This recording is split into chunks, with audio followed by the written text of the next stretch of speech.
Beredar sebuah video yang ramai diperbincangkan di media sosial memperlihatkan momen seorang penyelam merekam dirinya saat berada di dalam laut.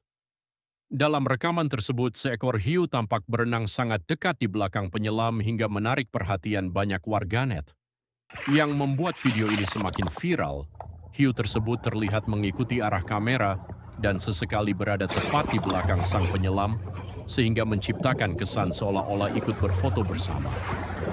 Meski tampak menegangkan, tidak terlihat adanya serangan ataupun kepanikan dalam potongan video yang beredar. Hingga kini, belum diketahui secara pasti lokasi maupun waktu kejadian tersebut.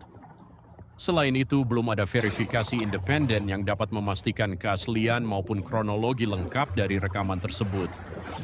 Video itu salah satunya dibagikan oleh akun @gitid.news dan telah menuai beragam tanggapan dari warganet.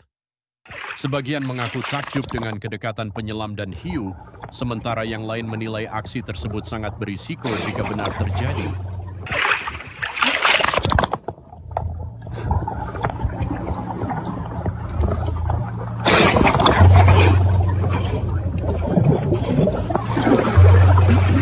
Download Tribun X sekarang, menghadirkan lokal menjadi Indonesia.